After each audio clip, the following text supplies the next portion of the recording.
One of the advantages of teaching a survey course like U.S. history is that one can see patterns emerge over time that were not apparent at first glance. I had this experience with U.S. history at Yavapai College. What stood out to me initially was the importance of East-West conflicts. All of us who studied American history are well aware of North-South conflicts. One of the biggest of all, and that was the North-South conflict over slavery during the time of the Constitutional Convention. The North and the East at that particular time made a trade-off with the South over the issue of slavery. In exchange for a commercial clause in the Constitution, the consensus that was achieved over slavery was something called the Three-Fifths Compromise, where, of course, the slaves in the South were counted for purposes of representation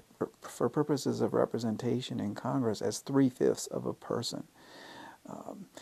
This move was very important to the South because every slave counted as 3/5 of a person meant extra representation for the South in the lower house, in the House of Representatives. And so this is one reason why the South, another reason why the South held on to slavery so dearly, because not only was it financially profitable, but it was also politically powerful in the sense that representation hinged on how many slaves they had. So you could see that abolition, a movement that originated in the North, posed multiple threats to the South. It threatened to take away their political power as well as their financial clout. As I studied the Salem witchcraft hysteria, for example, I learned that it was a conflict between traditionalists in the West who were accusing as witches more modernized, more commercial people in the East. It was a civil war, in a sense, between West Salem and East Salem. Then looking at other colonial conflicts, the Bacon's Rebellion and the Whiskey Rebellion are also examples of Western farmers versus Eastern elites, lawyers, bankers, and sometimes even governors. Realizing that and knowing ahead of time that North-South conflicts have been an important part of history. For example, the election of 1860 was a case where northern states voted for Lincoln and southern states voted along the Democratic ticket instead of the Republican. And then the Civil War, obviously, North versus South. So I began to think of American history in terms of the points of the compass, to use the compass as a guide, to see if there was some kind of geographical determinism going on. And I began to see relationships even between the Northeast and the Southwest in terms of conflict. So the theory is basically that Northern and Southern interests tend to clash. Eastern and Western interests tend to clash. Consensus tends to form along Northern and Eastern lines and Southern and Western lines that may align together as a section will then tend to conflict or end up in fights with each other. One case in point is the story of the War of 1812. Bankers and commerce who were in favor of, who were not in favor of the War of 1812. These Federalists did not want to go to war against England because they would lose too much business. The strongest cries for war were coming from the South and the West. One of the Federalists joked at the time, why are frontiersmen in birch bark canoes in the South and West and plantation owners, why are they trying to dictate how our commerce should go here in New England?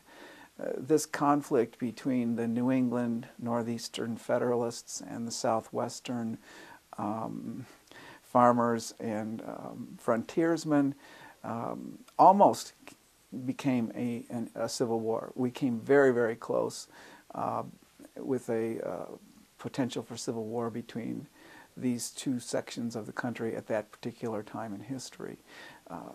So it seems to me that one can argue there are many case studies in American history where you can find examples of North-South conflict, East-West conflict, and even Northeast versus Southwest. And it does seem to be true also that the northern interests and the eastern interests seem to align with each other just as southern and western interests do.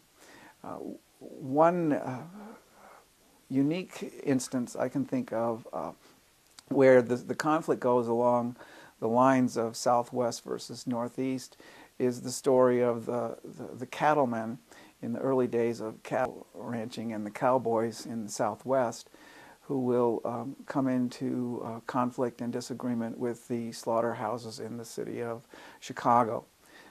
Speaking of cities, I think my geographical compass model or paradigm here may break down, yet I can think of some examples where cities are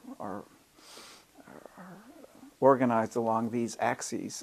The city of Chicago, for example, in the north and the east are the elite, wealthy neighborhoods, and then in the south and the west, in the south you have the black ghetto, in the west you have the Latino ghetto. And in terms of politics in that city, the south and west don't always get the same equal treatment as the elites in the north and the east. There are other cases, though, where the regions of the cities or the neighborhoods of the cities are upside down in a sense. If you think of New York City, the Harlem is in the north, and then the financial district there is in the south. And so there's still, I think, maybe a tendency towards conflict of interest, if you will, between north and south. But the rich and the poor are distributed in an opposite direction. Another example of north-south conflict is the civil rights struggle of the 1950s. And we see something very interesting politically happening there.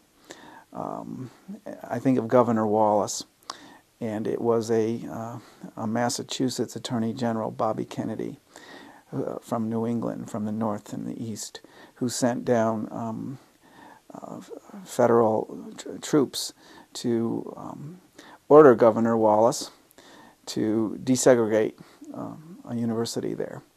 That was the beginning of a major shift in American politics. This particular struggle between the North and the South marked the point at which the Dixiecrats, or the Southern Democrats, began to, over a period of decades, bail out of the Democratic Party and move into the right wing of the Republican Party, a situation that we have today.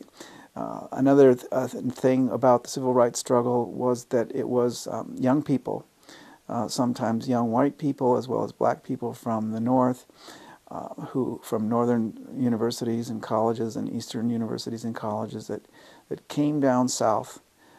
Some of them even gave their lives in that struggle for civil rights. So I think that civil rights struggle and the way that the Democratic Party changed, lost a lot of its members to the Republican Party was another instance of what I'm talking about, these regional conflicts in American history. It's not the territory, as Alfred Korzybski said, and every paradigm has its strengths, but paradigms also have their weaknesses.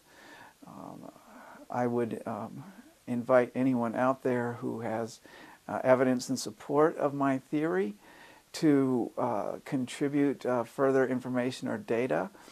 If I write a book, I'll make sure you get the appropriate credit. But maybe more importantly, if there are people out there who see instances or case studies where my model of the compass as it pertains to conflict and consensus in American history, where that model breaks down, it's of course very important to realize the limitations of such a thing and to see what the counterexamples are.